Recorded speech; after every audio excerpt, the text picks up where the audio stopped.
Cineboys to Cinemen, episode 24. 24. 24.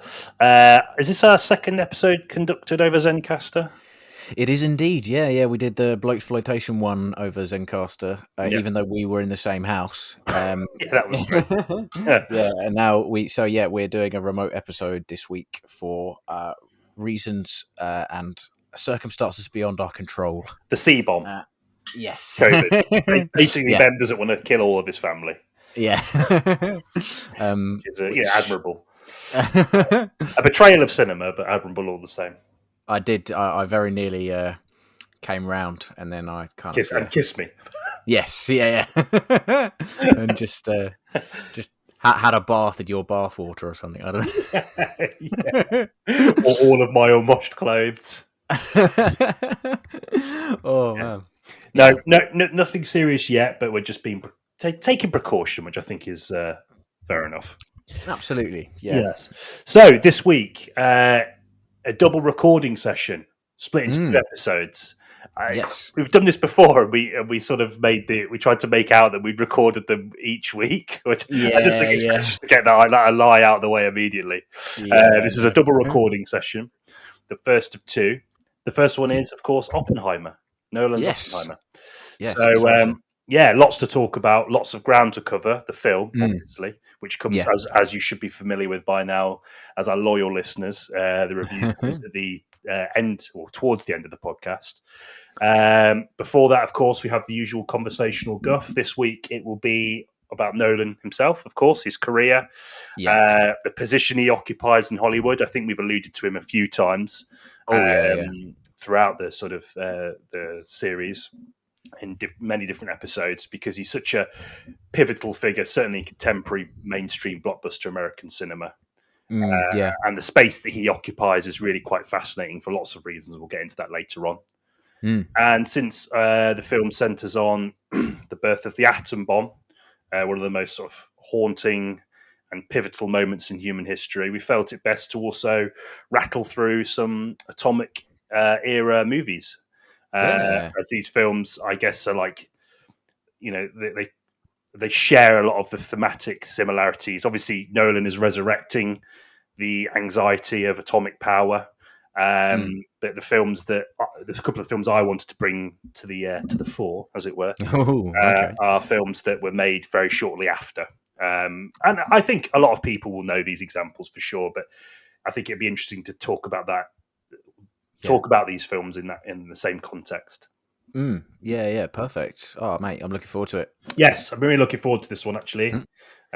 So why don't we let's just do it? Oh my! All right then. Yeah. Questing the cinematic void. Okay then. Atomic Age cinema. A period that preceded the closing stages of the Second World War, but really took into its own in the 1950s. A sort of genre of film that was very much driven by anxiety, an anxiety of a otherworldly, godlike power, and the impact this has on the human race.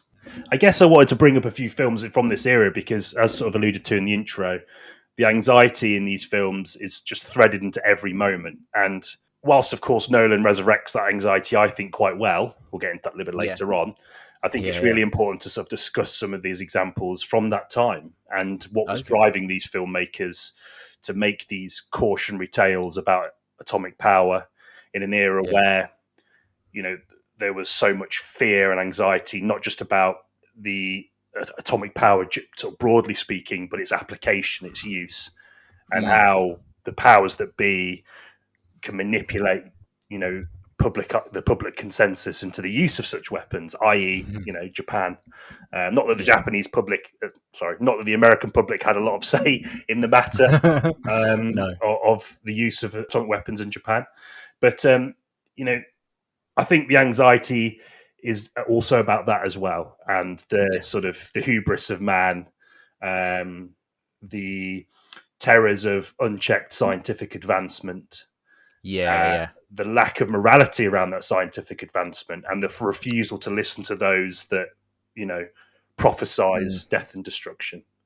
Yeah. I mean, all things that Oppenheimer deals with, actually, like really quite interestingly and quite well, I thought. But what have you got a couple of examples then of these kinds of movies? Yeah, well, I thought it'd be quite interesting to focus on two films. Obviously, one of them everyone will know; it's the most famous example of the sort of atomic age film.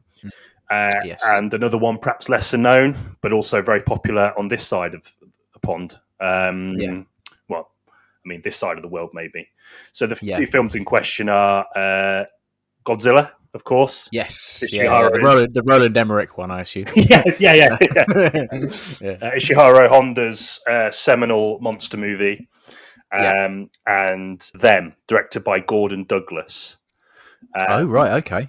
And these are two films that are monster movies, atomic age monster movies. I think it's really important that we discuss films from both the nation that developed the bomb and the nation that received the bomb. Okay, yeah, that's interesting. I don't know if that's insensitive to frame it that way, but I just, for the lack of a better term, but no, I think that's interesting. Yeah, no, I think it is. I think it's really important to consider both of those angles and how both cultures dealt with the fear, terror, and horror of atomic power, but also the guilt of atomic power or of utilizing atomic power.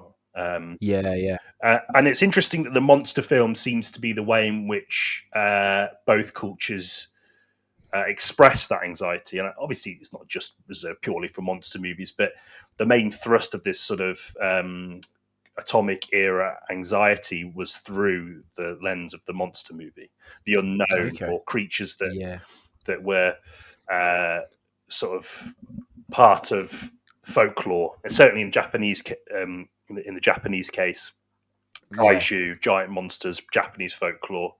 Whereas in America, it's giant ants, radiated giant ants. But both of these creatures are a result of atomic power. Do you think there's something to be said that obviously in the sort of Japanese equivalent, it's one singular or kind of a select few sort of monsters, vast, almost unimaginable in scale and like expertly designed, but just kind of looming terror. Whereas in America, it's kind of, to take the idea of ants, it's more about like it's more about the amount that is the kind of scary thing, I suppose. I don't know if there's something in that, and if there's some kind of subtext to that sort of idea. I think so. I think you might be right. I mean, I think there's a lot of American sort of atomic age monster movies that are quite outlandish and do have like prehistoric creatures or giant monsters. But I think in this case, I like to think maybe the ant is this sort of domesticated presence. There's a domestic presence to the ant, an everyday presence. Yeah. There's no danger. It's a familiar sight. I think it really speaks into that underlying sort of domestic anxiety about atomic power, that these that these irradiated ants become like the size of cars, and you start infiltrating human civilization. I really think it speaks to that sort of that hidden anxiety, that hidden worry, really well. Whereas as you point out, Godzilla is like obviously you're not going to miss him here, but he is equally important in the case of the discussion, in the sense that he is destruction. I mean, the destruction that he leaves in his wake is essential to the sort of atomic age message, or the opposition to the use of atomic power. A lot of the imagery used in the film, for example, when Godzilla attacks the city, it is sort of scarily reminiscent of the sort of photography taken during during the bombings themselves. Wow, okay, I have seen it, but it's been a while, and I'm ashamed to say when I did watch it, I had absolutely no idea as to the subtext of anything. It was like just not made available to me, that information. I think I was probably a little bit too young, but I'd love to see it again through that lens. makes for such a much more interesting watch for sure. Yeah, no, you're absolutely right. I had the same relationship as you with the film, because I watched it when I was quite young. I was really into monster movies when I was a kid. I love like the Ray Harryhausen monster films, but I also loved any kind of monster movie as a kid. And Godzilla was something I watched a few times growing up. But having watched it recently through the lens of that sort of, it's almost like the country is culturally reliving the terror in a way that it's almost like we can't forget this because of the sheer or the worldly nature of the destruction that was caused, not just in the blast itself, but in the years of radiation poisoning and the landscape altering and generation altering horror that the bomb left behind. And I just think that watching it through that lens, it actually makes the film sort of oddly quite terrifying and really quite emotional. And because you can sort of really feel the heaviness of Honda's thematic intent there, and I think it's really important to watch that film with that lens. So, but whereas them, I think, is more about guilt. I think the guilt of atomic power tends to drive quite a lot of the American representation. Of course, it's got the sort of the staunch anti-atomic rhetoric in the film, in all of the films, because ultimately the end product of using this godlike power that you don't understand is also to mankind's detriment. But I think there's a real guilt there, and I think when one considers the historical contents of the use of the bombs on Japan, it's obviously a very hotly debated subject as to the legitimacy of use. Was it something that was used to bring the war to an end and prevent more American, indeed Japanese, loss of life? Or was it a statement of intent by the United States, who, upon defeating the fascism in Germany, had shifted its gaze to communism in Russia and wanted to lay down the gauntlet and say, look, we are the definitive superpower on the earth, and this is what happens with those that play with us.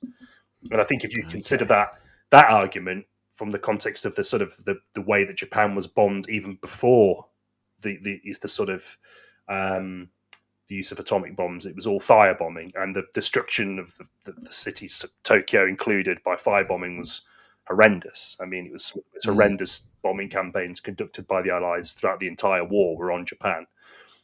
It was even like a senior member of the United States Air Force who said, if the shoe was on the foot, we'd be tried for war crimes. There's absolutely no doubt. He felt very strongly that the bombing campaign of Japan had almost pretty much rendered the country to its knees. The use of the atom bomb was, as mentioned earlier, a sort of an early statement of intent in the ideological war to come, which is, of course, capitalism against communism. And, of course, that would then proceed to cast a shadow over 40, 50 years, and has been partially resurrected now, as we're all too terrifyingly aware of. Yeah, it's never gone away, has it? I think it was briefly sort of flattened by the war on terror, and there's been a kind of weird resurgence. Obviously, sort of like North Korea and their kind of arsenal of weapons, and it's all a big kind of like dick waving competition, but a terrifying one that I guess the world has almost weirdly got used to. Starting obviously in the 50s with the Cold War and that kind of constant state of unease. And it's almost like, you're right, it has never really gone away. Like these, there's not been a kind of universal mandate to destroy nuclear weapons. They're still there. They're kind of hiding out I think there's some stored in Scotland, I think. But anyway, I digress. Hot take. Yeah. We know where the bombs are. Yeah. I'm not saying where. I'm not saying where in Scotland. No, I think you're right, and I think that sort of anxiety is rising again. But a lot of the discussions around nuclear weapons is all seemingly about the sort of them as a deterrent, that it prevents other powers using them, knowing that some would come their way. And that's something that Oppenheimer himself in Oppenheimer is very suspicious of, because he experiences firsthand how easily persuaded governments, and indeed the resulting populations under the control of those governments, are in the right circumstances to use them. And we'll talk more about that in the context of the film. But I think I think what Godzilla does so well, particularly the original. I mean, as they go on, the atomic thread is still there for sure. Yeah, But obviously, the anxiety is more deeply rooted in the original. Um, yeah. but it's this almost. But what does tend to happen with this one and more subsequently the following Godzilla films is this call for sort of global unity, national, for not national, sorry, so this call for global unity, Yeah. and that that and not to be so swayed by nationalist rhetoric and look to the bigger Yeah. picture. And I think that's something that is. I mean, it's weird to see it sort of threaded through like a giant, essentially dinosaur movie. Because as the Godzilla films go on, the mythology becomes more ridiculous, becomes more about entertainment. Yeah. But I mean, I think the key messages of those films are still there, but they are never bettered in the original, which is absolutely terrifying. I mean, it really is. I mean, them isn't really terrifying. Them is sort of a bit goofier. Yeah. It seems that way. But it's great still. It's still a great example of the sort of anxiety from the other side. And it focuses more on the science, the scientific application. There are very sort of overt nods in the script, voiced by sort of characters about the use of this power and how much responsibility we have to make sure that this isn't used. Oh right, okay, yeah, almost a precursor to Jurassic Park because that had a lot of the same kind of themes about like how you use science and what you use it for, and if it's got. I mean, in the case of Jurassic Park, it's more of like a commercial application, but it's the same thing. I often thought that was an original idea, but it doesn't seem like it's the case. It's been a sort of something that gets threaded through since I suppose them, and even like similar film Empire of the Ants as well. Have you ever seen? No, that? I've never seen that. No. It's quite good. I think it might have been a rip off of them because it involves giant ants, radioactive ants as well. So okay, yeah, okay, yeah, interesting. But I think this sort of concern for science is something that has gone through culture since science really started to take hold and dictate a lot of the the decision making and the formation of aspects of human society. And there have always been individuals. If you think about Frankenstein, for example, this has always been a theme. I just think it really kicks off in a sort of more universal. Actually, saying universal monsters are the same. I think a lot to be said for fear of unchecked academic and scientific expansion, and who seeks to benefit from this, be it the archaeological stuff that they explore in The Mummy, or the unchecked scientific advancement in terms of human resurrection in Frankenstein, or The Bride of Frankenstein, which are both excellent films. Oh man, yeah, the death of isn't it kind of the death of religion and the birth of science? I always thought that was the sort of angle they took behind Frankenstein, in that it's like it is we can play God now, I suppose, and in terms of it having a sort of historical context, whereas obviously like Godzilla is more about the atomic age. In the case of Frankenstein, it's about the death of the death of theology, really. That's what I always took away from it. But it's theology taking a back seat, isn't it? Yeah. The unreal and the outlandish are no longer reserved for belief. With with the right sort of tools and the right minds, these things can be achieved. Of course, exaggerated to massive effect. Both in the Atomic Age films and, of course, the sort of Universal monster films of the 1930s. But I think you really get the sense that these films are really not anti-science by any stretch of the imagination, but I think are more sort of they're pushing this agenda or this idea of science to the benefit of humankind and not for the opposite. Yeah. I also it's about the fear of what you don't understand as well, I suppose. So obviously. It's the sort of science behind radiation and the splitting of the atom is now very, very, very well understood. But in the 1950s, it was gibberish, jargon, and reserved for only the experts. So as a result, I suppose you get these big, bold science fiction monster epics out of it because it isn't concerned with the new the actual science itself, like the down to the formula. It's more about the broad overview. Yeah.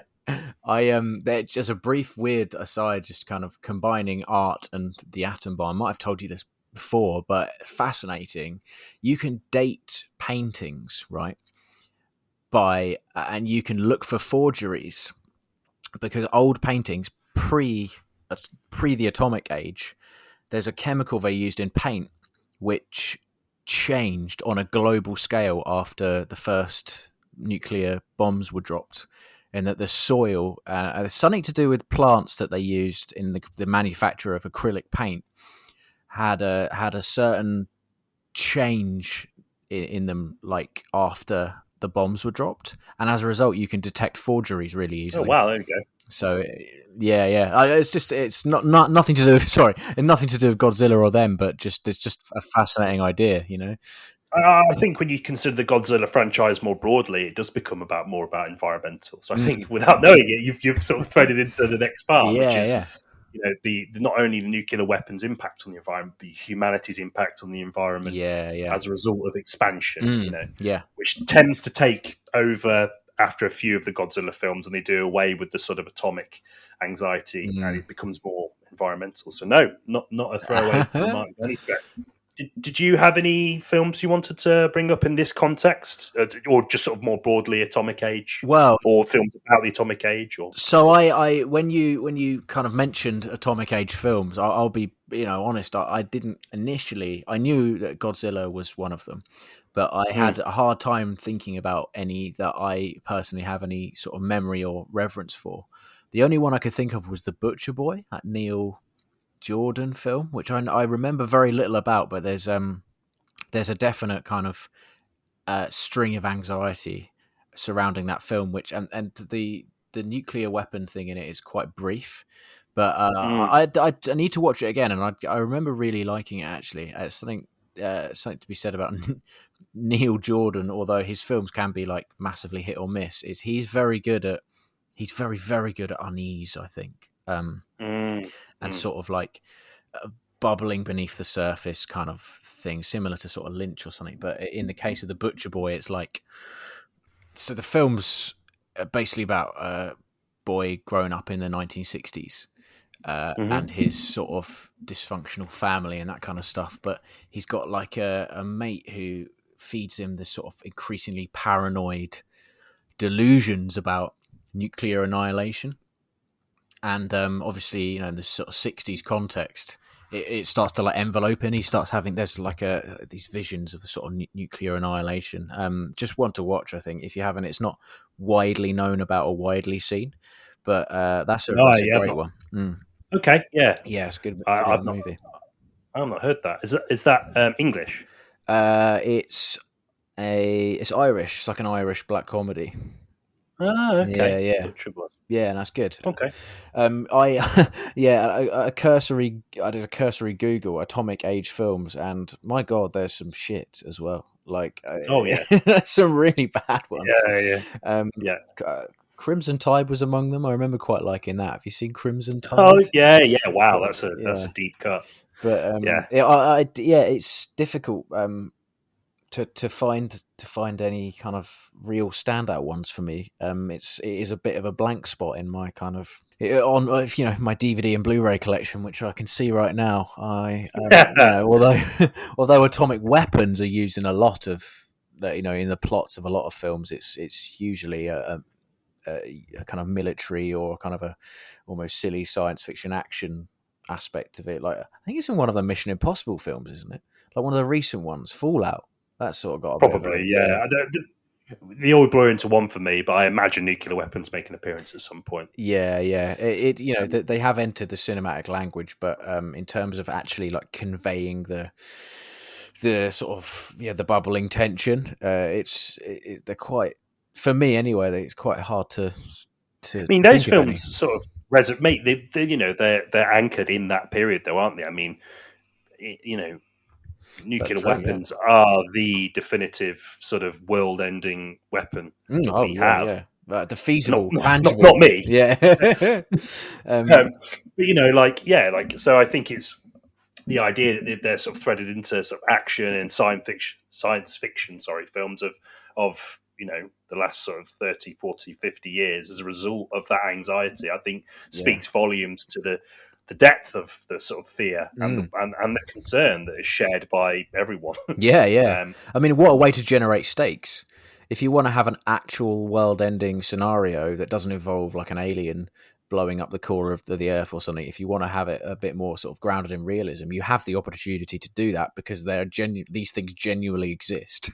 So, I yeah, mean, it is a great way to keep your film grounded in reality, whereas at the same time introducing the highest stakes, on a global scale. Like, yeah, it is. yeah. Yeah, very, very true. Yeah. I mean, if you even think about like Terminator, I mean, Terminator 2, if you think about Mm. the sort of the scenes where Sarah Connor's on the park and the nuclear bomb drops, Yeah. like that imagery Mm. is so reminiscent of like Cold War or sort of atomic era sort of films that obviously are born from that anxiety. So I think Yeah. particularly interesting in the case of Terminator, it's the resurrection of those anxieties through the lens of AI, which again is something that is Yes. incredibly More prescient. prescient Yeah, now. yeah, Yeah. Completely. yeah, Yeah. Although that scene is great, it's so obvious that James Cameron had his reference point was, that the real footage of, those kind of fake towns being destroyed. yeah, You see those all the time of just these houses getting ripped to shreds, and you can so tell that was a massive reference point for him yeah, when he was in the construction of that particular scene in the park and with Los Angeles in the background yeah. being just obliterated. Yeah. Yeah, No, I agree. that's good. Great Mm. films as well. Never not Oh time to yeah, revisit those, which I haven't done in time definitely not. actually. Yeah, I have to. Right, yeah. Nolan. Then I think shall we? Yeah. Yes, yeah. Let's do Nolan. Obviously, the aforementioned director of Oppenheimer, a Mm. figure that rose to prominence in the sort of early to mid 2000s, and since then, arguably Yeah. from Batman Begins onwards, has maintained one of the most dominant positions in contemporary Hollywood as far as mainstream blockbuster directors go. Oh yeah, Um, without a doubt. and is someone that has become incredibly divisive on the route to this point. Yes, yeah. Filmmaker that I think I've used this phrase several times, but he's viewed as cinema's greatest savior by some or a pseudo intellectual shitflinger by others. And he Yeah. really divides people on that basis. And I think that's Yeah. something that I think both sides have a point. Yeah. But I actually found my enthusiasm for him grow upon watching Oppenheimer and coming out of the cinema. Oh really? It Oh dampened yeah. a bit Okay. after watching Tenet today. I'll tell you that much for free. But I mean, Yeah. That's like there is a lot to be said about the way he conducts himself in terms of the way he makes films, the processes and yeah. lengths to which he goes towards making films, and the end product Mm. of his films. Which, okay, not always as clever as they appear, and in fact, a No. lot of it is sort of window dressing. Yeah. But there's at least an intention there, I think. Oh yeah, completely. And I'll get into this a little bit more later. But although I did absolutely love Oppenheimer, it did suffer from that window dressing somewhat. It did feel to me like I remember watching it and I was like, that was so like fast paced for a 3 hour film. That was, especially at the end, the pace is just so dramatic and there's so much information getting thrown at you. I remember thinking, right, I need to think about what this film is actually about. And the Yeah, conclusion I came to, which I'll get into later, was actually quite a basic one. In that it deals with the idea of annihilation and destruction, and actually, I don't really think it has a lot more to say than that. I think that was the main point of it. And the same could be said for Interstellar, for example, which I really like, and I know you're not so keen on. It throws so much at you, and it plays with time, and it's non-linear, so it's confusing. On a first watch, it can appear quite confusing. There's a lot of sort of scientific ideas in there, but the actual central core themes and messages are dead simple. It's things that have been written about for years and years.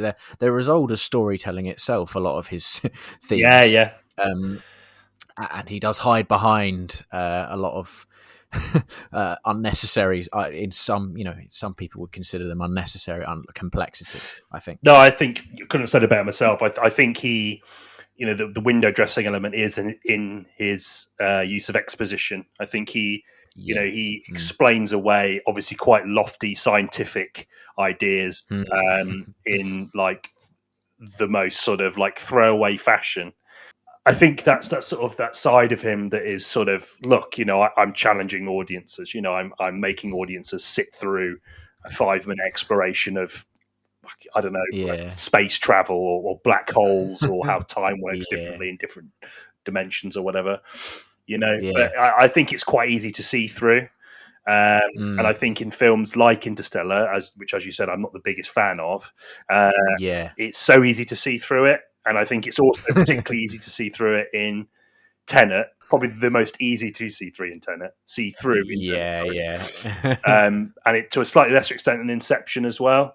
I think he sort of dresses his films in this sort of complexity, which, as you said, once you sort of scrape that away, it's very, very, very fucking simple what he's doing. Completely. And that brings the question, I guess, with him is that he appears as someone that is, you know, unshackled to sort of do as he pleases with these huge astronomical budgets. But do you think that is really the case? I mean, are his films, given that a lot of the complexity that is sort of entrenched in his films is sort of a bit illusory, what does that say about, you know, his position as this figure that is given carte blanche, or is it a little bit more difficult and complicated than that? Yeah, I mean, this is something I think links a little bit to the promotional material he's done for Oppenheimer. And he does repeatedly keep saying there's no CGI in this film. And, you know, at face value, that's really, really impressive. It isn't true. There might not be, well, for a start, MPC, Motion Moving Picture Company, accredited. So there is visual effects in this film. But the way he states it is quite actually sort of misleading. Right, okay. And so he is guilty, I think, of presenting an idea to his audience that this is his film and this is his brand, and it's nobody else can kind of do it the way he does it. Yeah, and it's very big and bold and complicated, and he's a genius. And I really don't think that's actually the case at all. I think he's a fantastic filmmaker, and I think he is, you know, he's championing the use of film and the use of IMAX, which is unfortunately kind of, I say unfortunately, I'm a bit mixed on the whole thing myself. But yeah, it all boils down to there's a presentation of something, you know, whether that be big, bold, complicated ideas in his films or statements of grandeur that when you look into them, you know, scrape beneath the surface, they just fall apart and they're just not true. Right? Yeah. Like, no, there is visual effects in your film, mate, and don't be afraid to credit the people that did it, because there might not be any like 3D. There's a lot of miniatures used in Oppenheimer, and it might have been down to compositing and things like that, which is equally commendable. And I think, you know, honesty is the best policy, Chris. Yeah. Yeah. I think you're right, and I also think it's interesting that he talks about this idea of having complete creative freedom throughout the process. Well, I mean, I just think that when you're working with the budgets that he's working with, I just can't imagine that there is a studio on the planet who says, "Here's the money, do what you like." I think you can tell in his scripts, you can tell with his use of exposition is often incredibly throwaway, that these are clearly things that he has had to put into his stories to make them commercially viable enough for studios to fund them. You know, so I think this is where he occupies this awkward territory for a lot of people, and including myself. Even if that is like, you know, my view on that has softened a bit with how much I actually enjoyed Oppenheimer. You know, and also Dunkirk. I really am a big fan of Dunkirk. Spoke about that before. Yes. In our war film episode. But you know, I'm not someone that thinks he's a bad filmmaker. I just think that when he is making stories or basing his stories on historical material that don't require that level of complexity, I think he's just a safer bet. I also think he does a pretty good job with the Batman films. And it's funny you talk about IMAX. I mean, I've only ever seen 2 or 3 films in IMAX, and one of them was The Dark Knight. Oh, right. And that was, you know, I mean, say what you will about The Dark Knight. I know it's, you know, I think it has this sort of this place in a lot of people's minds as the best superhero film ever made. which is obviously a debate that we can maybe have a little bit later on in the context of Nolan. But I know you want to mention Batman Begins, so maybe we'll save it for that. I think just the visual splendor is unbelievable, and the commitment to that splendor is absolutely commendable. And I think we talk about in the Wes Anderson podcast that that sort of use of film and those little techniques that sort of remind you you're watching a film on film stock gives the film an additional sense of life. And I think he is definitely one of those filmmakers that does that, just by the sort of lengths that he goes to utilize these tried and tested and in many eyes considered archaic techniques. And I think that's something that absolutely should be commended. And I always will commend him for, even if I have just watched Tenet. But I think it's interesting that he has occupied this position and as sort of for some cinema's greatest savior. But I think in some ways, certainly in terms of aesthetic and technique and the approaches that he uses, I mean, yes, of course, he needs to give people in these practical or the effects department a bit more credit, but he does use a lot of practical effects too. I mean, like for example, back to Dark Knight, the flipping of the bus, lorry, for example. Sorry, that's an impressive feat. Brilliant. And I think that ingenuity for me is where I agree with that side of him being like not a savior, but an important figure in mainstream filmmaking for those reasons. No, I do agree with you. I think there's almost nowadays it's the similar to what Tom Cruise does with stunts. It's an advertising point. It's like, right, what did you do entirely practically this time, Chris? Like obviously in Tenet he crashed a plane. In Dunkirk he crashed a Spitfire, I think, a real Spitfire, or at least he crashed a real plane again. Obviously the Dark Knight had the truck flipping. Interstellar, the big thing was, this is an interesting one.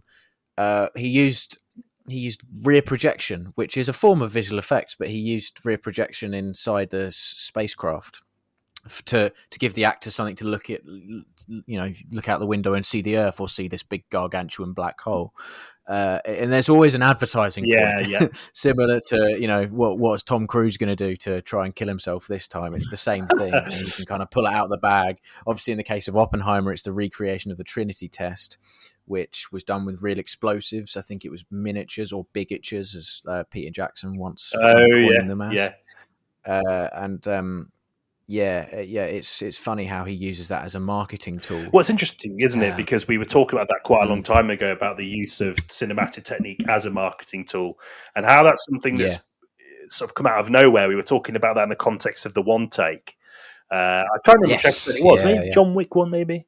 Talking about how that technique has become like a marketable part of a movie that people can go to, and even people that aren't necessarily knowledgeable about any aspect of the filmmaking process will go into that or come away from it rather more impressed on the basis of that technique. And I think you're absolutely right. I'd not quite considered that in the context of Nolan. There's always one thing. You watch out for the next film he does. He'll do something else. He'll create a kind of a natural earthquake or something, or make a volcano erupt or something. I'm not sure. No, I can totally imagine it. Totally imagine it. So I did want to quickly ask you in a bit more detail about Tenet, and I've only seen it the once. I think Oppenheimer vastly improves on this. His sound design. I mean, there's something to be said about how he uses sound and how he thinks he's using. He favors the soundscape over the important thing, which is the dialogue. And Oppenheimer didn't suffer from that at all. Actually, I think he kind of really reined it in. But Tenet was a culmination of just like, I can't fucking hear this. Like, I cannot hear what anyone is saying. And it's one of the many things that Tenet suffers from. I think I actually would go so far as to say I think Tenet might be his worst. Do you agree? I absolutely, completely agree. Yeah, I think it is, without a shadow of a doubt, his worst movie. I think there's a lot to like about it. I think the ambition of Nolan is always something that's somewhat commendable. If not slightly infuriating, well, no, actually completely infuriating in this instance. I think it's everything that Nolan does more from a detractor's perspective, ranked up to 11.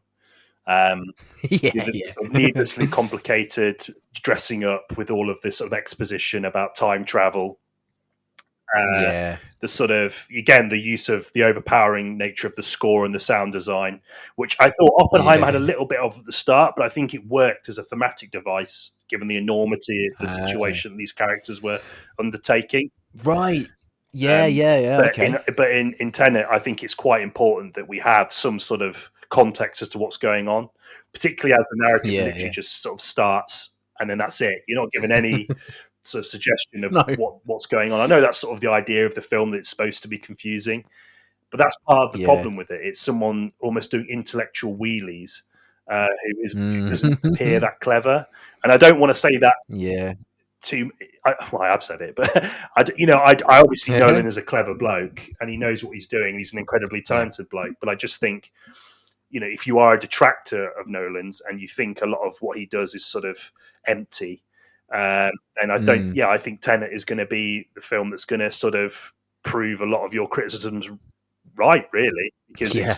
Oh, it's an yeah, yeah. empty, largely dull experience, and even the action sequences. I mean, in reverse, they're not that impressive, and I know that No, they're not. that's like my biggest bugbear with it. Like I could sort of get over the, like with Inception, for example, all the sort of prattling and all the sort of all that. Like, yeah, okay, whatever. You're clever, but the sequences in Inception Yeah. are really well done, Yeah, yeah. and that's sort of the saving grace of the film, really. But in Tenet, Mm. I mean, there's none of that because there's something very uncinematic about them in reverse. Yeah, I think so. And also I think he relied too heavily on handheld for the fight sequence and for a lot of the action sequences. And yeah, it was just a big confusing sort of boiling pot of trying to be impressive with things going backwards, which was good when YouTube came out in 2005 and people like jumped into a swimming pool and then played it in reverse to you. You're like, oh, that looks interesting. But it's like, what, 15, 20 years on, you're like, yeah, I know what that looks like now. Like, Yeah, it's, yeah, I don't know. I did, yeah, on reflection, I think it's his worst film, followed closely probably by The Dark Knight Rises, which I thought was ambitious, and I like the fact that it's kind of almost Dickensian. There's yeah, something like Taylor yeah, Jenkins about The Dark Knight Rises, which I like. But yeah. I don't thought of it in that you know, context actually, but I agree with you. yeah, there is there's something bold about it, and it's not trying to be The Dark Knight, and I liked it for that. But the action in The Dark Knight Rises, I actually thought was pretty naff as well. Like the end fight in the snow with him and Bane was just really like almost. It didn't look like these were two men, at odds with each other. It just looks choreographed, and not well choreographed either. So, yeah, No, yeah. I'm sort of. I sort of keep going back to that point of Nolan occupying this awkward space, um, yeah, and I think this film is just the most fitting representation of that argument. Um, yeah.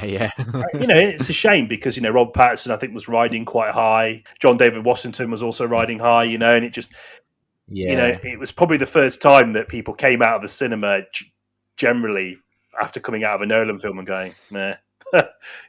yeah. No, completely right. Yeah. Obviously, COVID didn't help.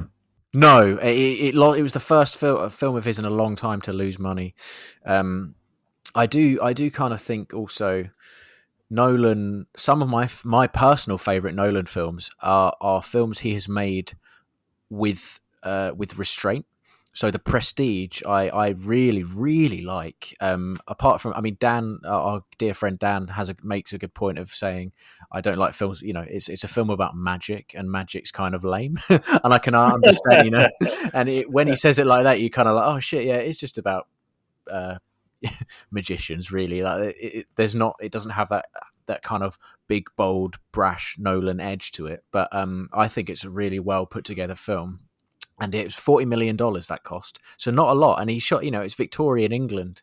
So he was working with, under a forced restraint there. Memento, again, goes without saying, one of his earlier efforts. So he probably didn't have final cut on that film, but it worked. It played in his favor. And I think that one, I think, is probably his cleverest film. Yeah. Because of, the fact that it's, It's just about this condition, and it cues the audience into feeling what you would feel if you had it. And that, I mean, that's something to be said about his brother and his writing as well. But the way he does that and the way he presents that to you is genuinely, I think, really clever, and I really admire the film for that. But as soon as he has no restraint, and as soon as he has access to $100+ million, I do think it's that lack of, and a lot of filmmakers have professed that working under a forced restraint forces you to be creative, and Nolan doesn't have that. So maybe if he cut his budget in the next one, it might bear some fruit.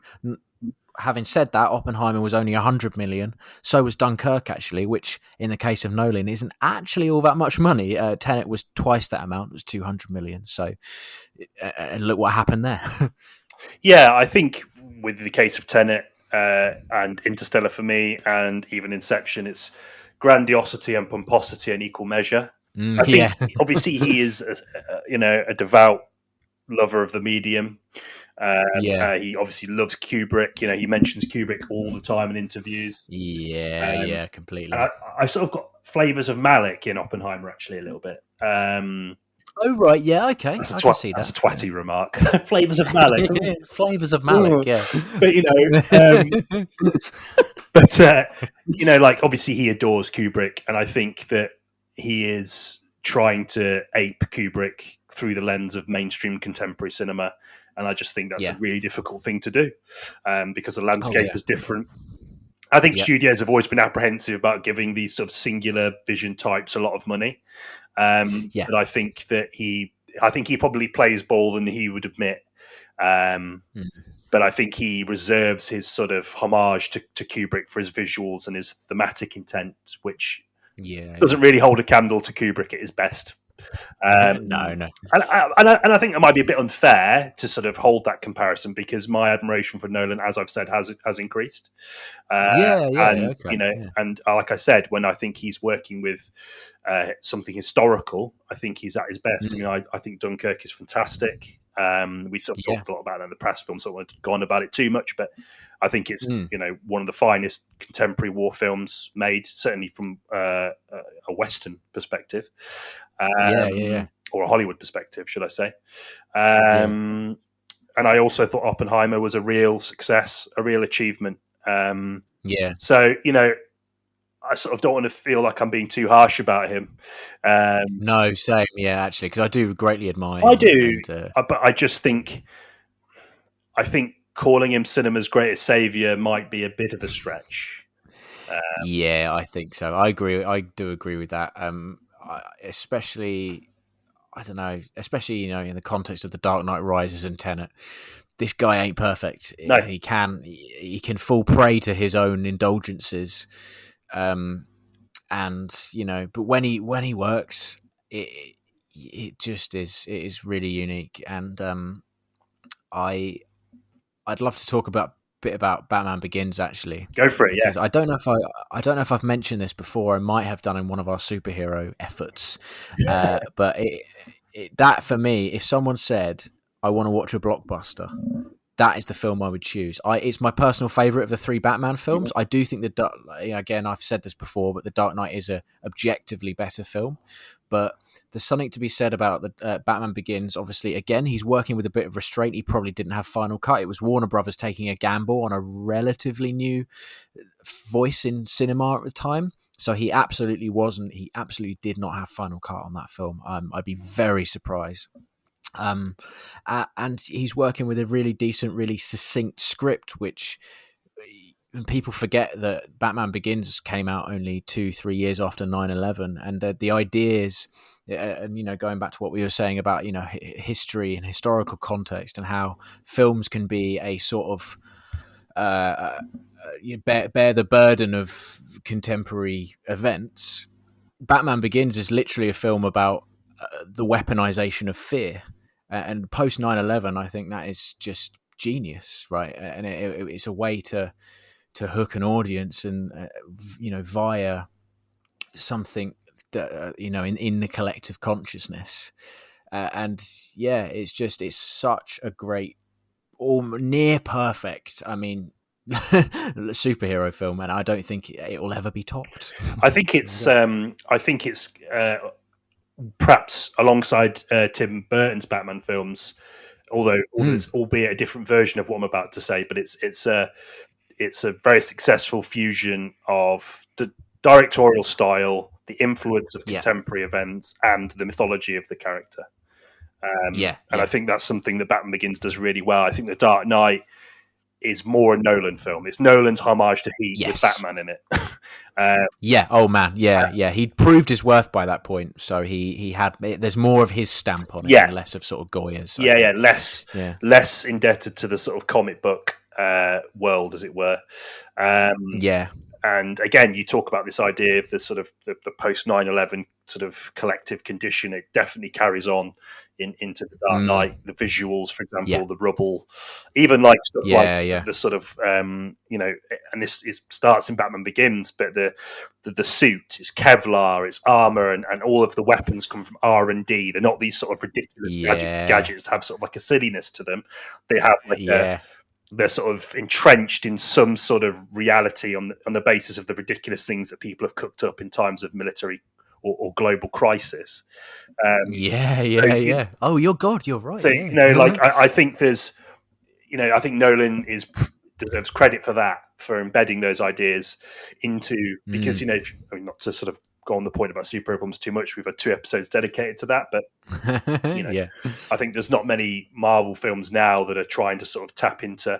I know they sort of tried to with Civil War and to probably the most successful extent, Winter Soldier, about sort of surveillance as a tool for prevention, etc. But I think the thematic and visual stylings in Nolan's first 2 Batman films, it's a lot stronger. And it has that sort of anxiety underneath it in a more sort of palpable and successful way. I think both. I think Batman Begins is probably the better film as well. Actually, I think The Dark Knight stumbles on the grandiosity of its attempt to untangle those themes, whereas I think Batman Begins is much more succinct. So I'd agree.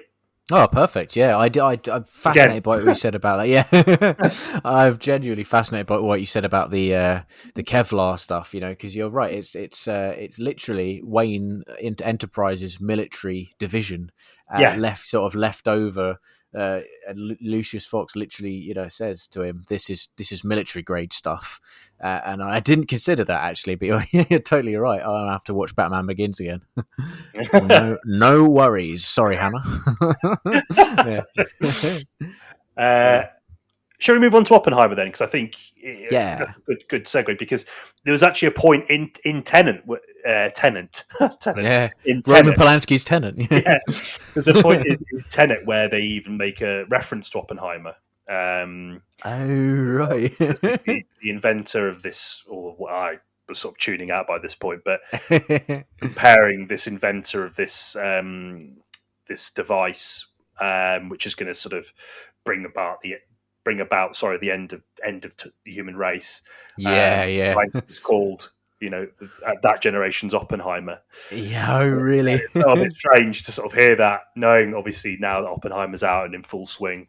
Of course, yeah. The algorithm, isn't it? That's what. That's it. The algorithm. That's it. God, it's amazing that I literally just finished it about an hour ago, and I've already forgotten that.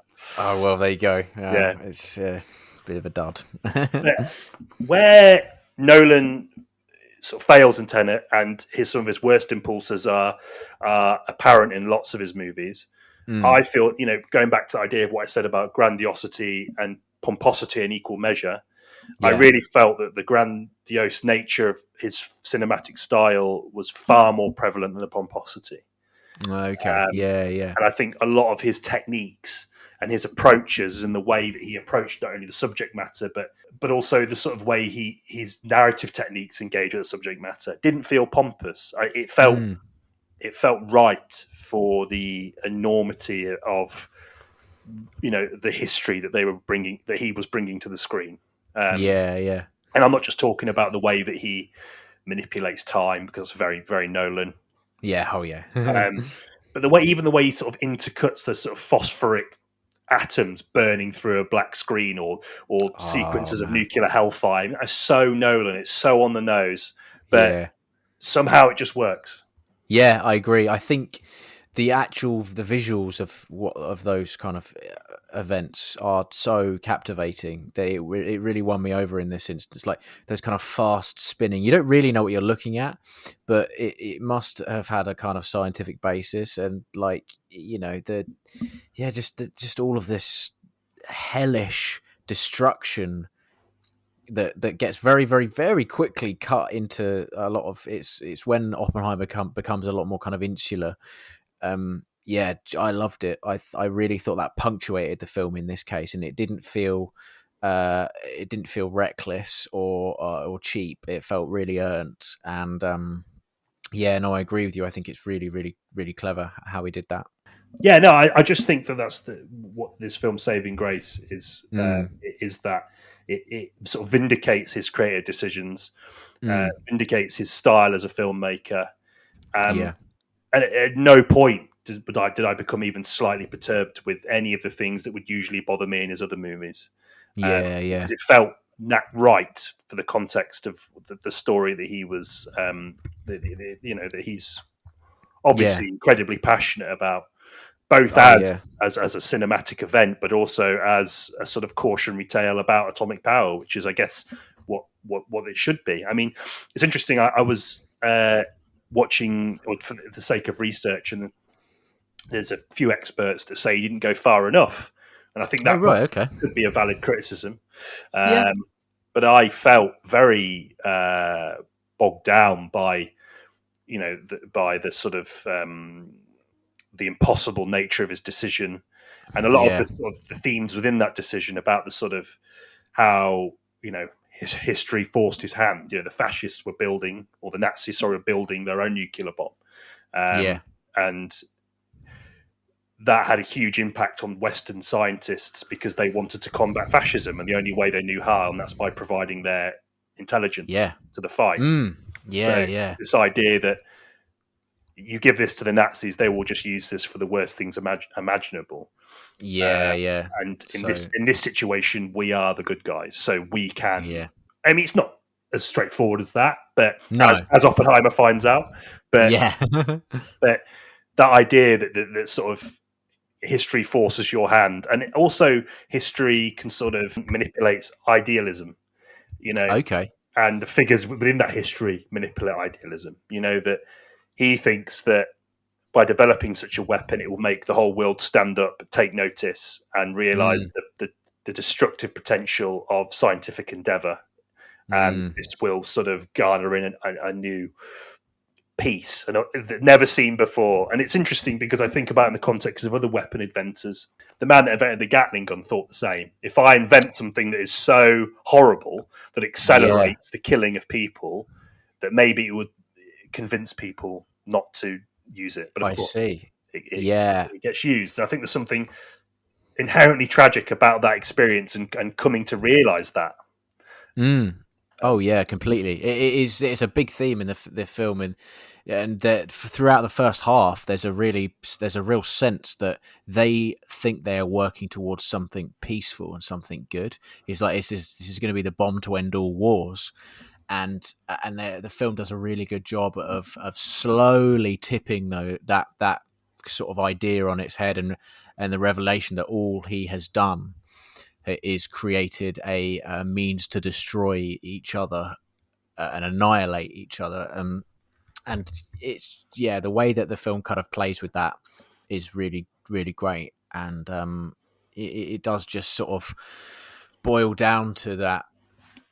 There's a line that keeps happening in the film, and that theory will only take you so far. And I think that was really successful in illustrating the it's a statement which is screaming at him the whole time. It's getting screamed at him, like, or not literally, but he needs to take heed of that. And I think it might be him that even says it initially. He says theory will only take you so far, and what he eventually realizes is what that means is your theory, if correct, is gonna be the ultimate destructive weapon. Yeah. And as soon as you pass that theory on to, to someone else with a more destructive mindset, what do you think they're going to do?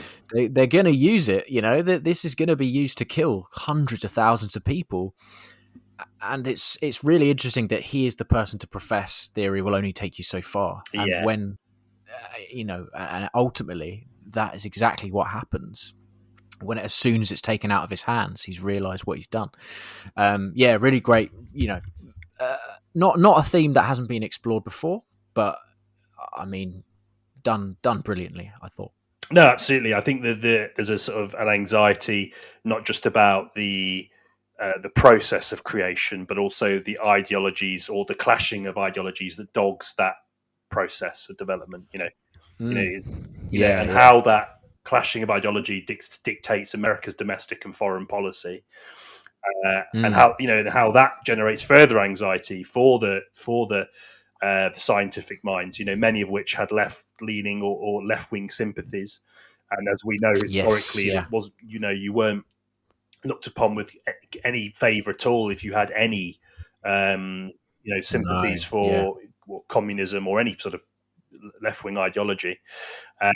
And that generates a lot of tension in the film as well. I mean, that Oppenheimer is, even in America's supposedly greatest hour of need, he is still viewed by many as an enemy and someone to be watched.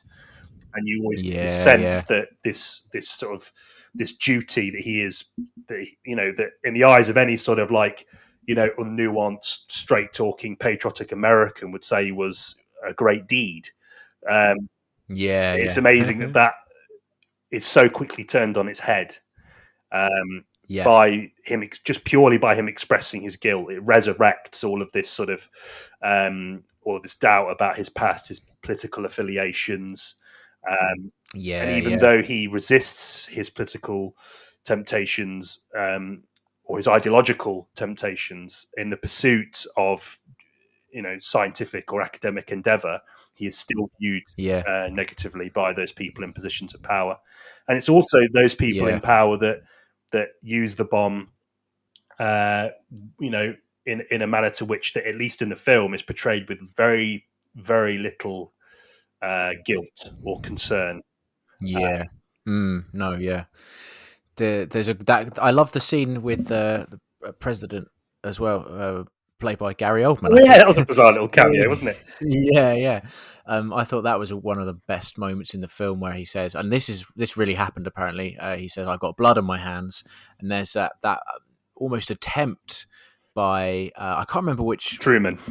It's Truman, isn't it? There's this attempt by Truman to kind of take away that burden of guilt from him and put it on his own shoulders. And it's a moment where you kind of think, shit, the president of the United States is completely willing to take that burden of guilt and responsibility onto his shoulders and not bat an eyelid. And the fact that Oppenheimer refuses to give that across angers him. So he kind of basically just wants to say to him, look, you don't need to campaign about these weapons because it's not your fault, it's mine. I was the one that pushed the metaphorical button. You can go on and live your life, and you just need to keep quiet now. And there's that moment where he sort of calls him like a crybaby, doesn't he? Don't know, that's really crybaby back in my office. That's right. Paraphrasing something to that effect. I think that was the line. I just thought that whole section of the film, post Trinity test, was kept my attention as well, and I didn't think it would. I thought after the Trinity test it would wane a little bit and kind of almost end with a bit of a whimper, but it didn't. And the communist thing was something unexpected for me. I didn't think they'd explore that much. I didn't actually think it had a lot of. I didn't think it would have a lot of relevance to the overall themes of the film. This idea of the humanity's potential to destroy itself, but it actually kind of did. I thought that the taking away of his security clearance, which by the way is presented so dramatically, you think that they're going to kill him or something. But all they're doing is taking away like a piece of paper from him. But to him, that is the worst thing that can happen, because that will kind of mean he's no longer got a voice and he's no longer got a chance to redeem himself in any way. I thought that the latter half, the last half an hour, last 20 minutes, half an hour, really kept the pace going and really, really helped with the gravity of the overall theme. Yeah, it just really gives a sense of impression that, you know, the Cold War had started even before the Second War had finished. Yeah, You know, completely. with the sort of the demonization of left-leaning people in all positions in society throughout the war. I know that the Communist Party took a significant, it endured a significant loss of membership when Stalin signed the pact with Germany, as you'd expect. Right? Yeah, of course. But you know, I think that's something that's really fascinating is that, you know, the bomb, the atomic era, is basically this looming spectre of the Cold War is there, not just ideologically speaking, in the sort of growing chasm of difference and eventual opposition between left-wing ideology and more sort of liberal conservative ideology that's inherent within America in the time, but also the bomb that is guided by the ideology that would come to sort of usher in the Cold War.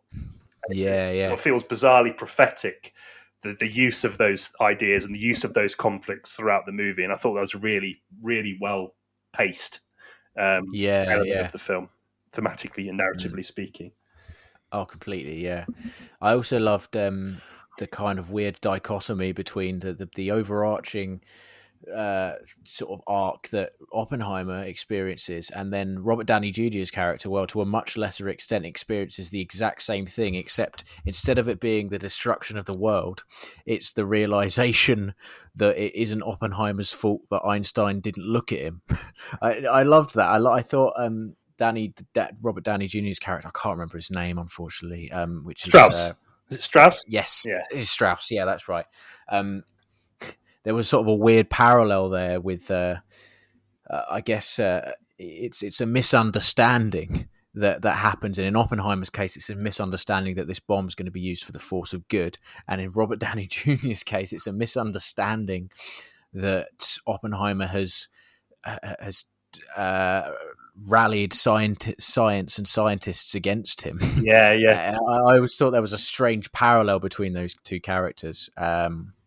And it is, you know, it almost is, again, like tried and tested theme, but human beings are all fallible, and there's no such thing as a perfect person or a perfect man. It's always, you know, you're always going to be at the mercy of your own knowledge and the limit of your own knowledge. I thought that was another good thing another sort of weird thing to mention. I don't know if that was intentional or not, but absolutely. Yeah. I think it's really important to mention Robert Downey Jr.'s character Strauss as a key element of a key component of one of the other central themes in the film, which is again a very much an atomic era theme, which is this idea of unchecked scientific advancement. Yes, it's not necessarily the scientists who are charging into these things willy-nilly, as the film Oppenheimer very much shows that a lot of these scientists have very strong ideological and emotional grievances with the development of such a weapon. It's taken out of their hands by people who are desperate to further their own agenda, further their own, spread an ideology which is most beneficial to them. Exactly. Or even just to further their own career, all their own political machinations, which Downey Jr.'s cross is central to that. Which I think, so I think it's really absolutely right to bring him up in that context. So much to unpick, but I mean, we haven't really mentioned Cillian Murphy. I mean. Oh God, yeah, he's great. I mean, he's been an actor that I think for many people has always been great, but to finally see him in a front and center leading role, which has all eyes on him, really, which is not something he's really had. I mean, I know he's obviously Peaky Blinders or 28 Days Later. He's tasted lead roles, but to see him front and center in a major blockbuster, it's absolutely about time, isn't it? I feel, completely. I feel long overdue, maybe. More definitely. Cillian Murphy has, in a sense, yes, he's been a leading man, but 28 Days Later is more about a family, and Peaky Blinders benefits from a fantastic supporting cast also. Whereas this film is the first time where he really has been front and center, and he really carries the weight of this film on his shoulders, and it isn't a light movie at all. It's like a very it's a big endeavor, and he carries it just brilliantly. And also he does a really good job of the accent as well, I thought, because I remember watching the trailer and thinking, ooh, I don't know about that, but it's something, there's something to be said there. He clearly studied the guy, and clearly sort of studied a lot of his newsreels that had him in it, and yeah, he's just brilliant. I mean, I think it's almost universally accepted that Cillian Murphy's performance in this is fantastic and really well cast as well. Really, like, just what a great idea to not, because you could have had like DiCaprio again or something, and it wouldn't have worked, because although Cillian Murphy is by and large a movie star, he largely keeps himself to himself, and his kind of public persona is almost non-existent. And I think you need that for a figure like Oppenheimer, because it gives you the ability to watch one of your favorite actors perform, but also get lost in a character that isn't dogged down by any kind of sort of tabloid press, anything like that. You know what I mean? Yeah. And I think it makes his sort of appearance in this manner all the more sort of striking and all the more sort of special and important, not just in the portrayal of Oppenheimer, but for himself as an actor as well. There are people, his co-stars, who obviously you expect them to do this in any film, but they really heap the praise on him in terms of the method of his performance. In which he's starved himself. You really get the sense that he was really committed to capturing the complexity of his character, and how his complexity of his character it is informs and subsequently molds the creation of the thing that ends up sort of ruining his life. Completely. You can just really see his icy blue eyes just carry the weight of destruction. You know what I mean? Oh yeah. Entirely. Yeah. You need someone striking visually. I mean, and Cillian Murphy is striking visually. I mean, it's just goes without saying. Yeah, he is. Yeah. Supporting cast definitely. great as well. I mean, there's some real heavy hitters in that supporting cast that all hit their marks superbly. I mean, you're absolutely right that it is Cillian Murphy who drives this film. And I think there has been a criticism, particularly from the representations of the female characters in the film, that they don't really get a lot of time. No, nothing new for a Nolan film either. That is very much a problem of his. But there we go. But I think in this context, I'm not necessarily defending it. I think it's a just criticism in a certain way. But I think when you view it as a film about Oppenheimer, it is about Cillian Murphy. It's about his performance. And it's about his own journey, ideological journey, political journey, and how that weaves into his own personal journey. And I think it's really important that it focuses on that, and that the other characters sort of, just as supporting characters should do, supplement that. And I think it's, at least in this instance, I absolutely agree that Nolan has, doesn't always have the best treatment of female characters in his movies. No. He has a much more traditional view of female characters. I don't know if that's representative of his real life view. I can't speak to that, but I don't know. In the context of this film, I think it's important that the majority of the time the camera is focused on Oppenheimer, as it's his internal struggle that guides a lot of the thematic connection in the film. Yeah, and also, I mean, Nolan is a filmmaker that strives for historical detail, and that's Dunkirk as well, and that he doesn't like to sugarcoat things really. And unfortunately for, I'm not saying this is a good thing at all by any stretch, but this era was largely, in terms of people who held a superiority, it was largely male dominated. And in this instance, although I think there's another discussion that's to be had about Nolan's other films and how he treats his female characters in his other films, in this case it's almost like, well, it's a historical movie, and it strives for details, and it strives for accuracy, and unfortunately a byproduct of that is there's not going to be a lot of female characters that. Although maybe they could have focused a little bit more on his romantic relationships, but then I don't know if that's going to serve the cause any further, because it's a film about a man, and to focus on his romantic pursuits isn't going to do diversity any good anyway. So yeah. I actually thought Nolan handled the use of his romantic interest quite well. Okay, yeah. I think I would like to see more of them on the screen, because both of them are just so fantastic. Florence Pugh and Emily Blunt, respectively, both do fantastically in the roles and the short time they have. Yeah. And, They do, I yeah. think they work really well as as influences on him, be it as the sort of the rock of his wife, who obviously is someone that, despite a lot of his sort of Oppenheimer's proclivities and pretty dreadful behaviour as far as women is concerned, or women are concerned, sorry, stays by him and gives him a strength that he doesn't have on his own. I mean, again, that's a woman sort of supporting a man not getting much credit for it. So there's an argument there for sure. Matt Damon as well. Oh mate, yeah, he's great. He was horrible. I wasn't expecting him to be horrible, and he was. Yeah. he was. I mean, he was more. It's more complex than that, obviously, but he was that kind of that sort of no nonsense military figure that really did a great job of not making you hate him to the point where you wanted to spit on his face. Yeah.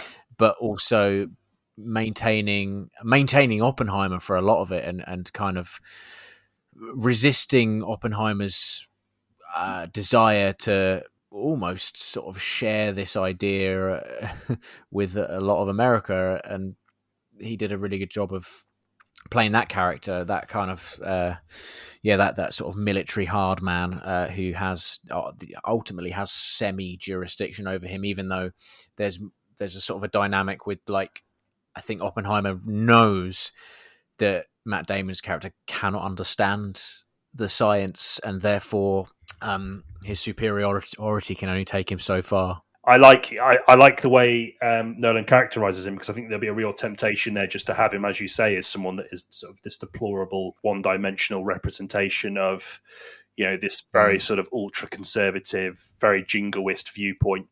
Was obviously rife during a period of conflict.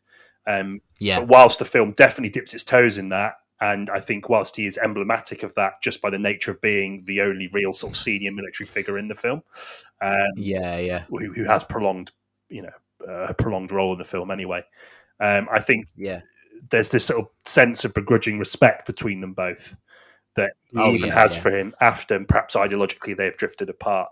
After Oppenheimer endures the sort of witch hunt. I agree. I've got some comments.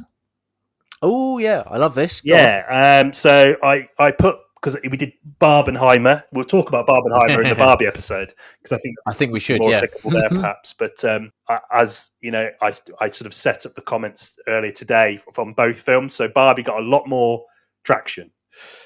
Right. Okay. And I can understand that for lots of reasons, but those have spoken about Nolan.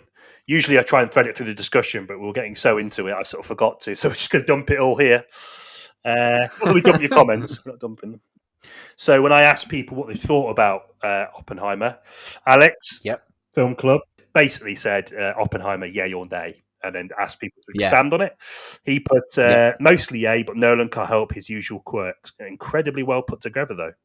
Okay, yeah. So I think we're sort of singing his praises in the context that we didn't find the typical Nolan quirks to derail any of the great things in Oppenheimer, whereas Alex perhaps thinks a little bit. Yeah, no, I can see where he's coming from for sure, because it is guilty of that, and I was saying earlier, he does dress it up somewhat, and the themes in the film are actually quite simple, and that does not work to the film's detriment at all, because it is a prescient message, and a message that needs to be told to audiences. But they are simple, and they have been done in various incarnations before, some more subtly, some less subtly, and I think the kind of the way they're portrayed makes them out to be more complex and unique than they actually are. So yeah, agree. Yeah. Mm. Another comment here from Jordana, who is someone that I might get on for a future episode. Oh, lovely. Okay. Yeah. She has said in between the lecturing dialogue took away from the actual impact of what Oppie was working on. Ooh, okay. So, Interesting. yeah, I think that's an interesting take. I personally don't necessarily agree with that, but I think if you frame that in the context of the expositional dialogue, which is quite a big part of this film, yeah, it's there. Yeah, it's there in abundance. So yeah, I can see that for some having the ability to sort of detract from the sort of central thrust of the narrative. Yeah, I can. I can see. Yeah, no, that. fair enough. No. And then I asked a couple of questions more broadly about Nolan himself. Jordana again, because he thinks of himself a little bit too highly, and it shows in his films. But he's good at what he does. To be fair, which we've sort of said, and I completely agree with you, Jordana. Alex Hunt says mostly great, but sometimes overindulges and overcomplicating things, maybe to appear more deep. Or again, yeah, you're taking the words out of our mouth, stating what we spent an hour and a half talking about, and condensing it down into, maybe we're the Nolans here, and these are the the actual filmmakers. Yeah. And Dale, a regular comment, says he brings together fantastic teams and glues them together for every different task, and they succeed. So, a big Nolan fan in that regard. Maybe that speaks to his, actually he might be more of a collaborator than you might think, and it's just his name that gets bums in seats. And I'm sure, he works with some very, very, very talented people that deserve equal praise, if not slightly more. Yeah. And it is. I do often think it's bizarre that when we talk about films, we only really talk about directors and actors, maybe cinematographers and writers. But even then, they're criminally underappreciated. So I think Dale's comment definitely brings to the forefront an idea that maybe we should talk a bit more broadly about the other talent involved. Yeah, the crew. For sure. Yeah. It'd make the podcast very fucking long, but it would make film discussion a lot longer, but I think there definitely could be a lot more focus on that. Completely, And then Flint says, is really good at his thing. Sometimes misses, mostly hits. So he's not perfect, but I think he has got a thing, hasn't he? And he sticks to it. Yeah. And although, arguably that same could be said about Wes Anderson, and my thoughts about him, but bringing it back in. I actually think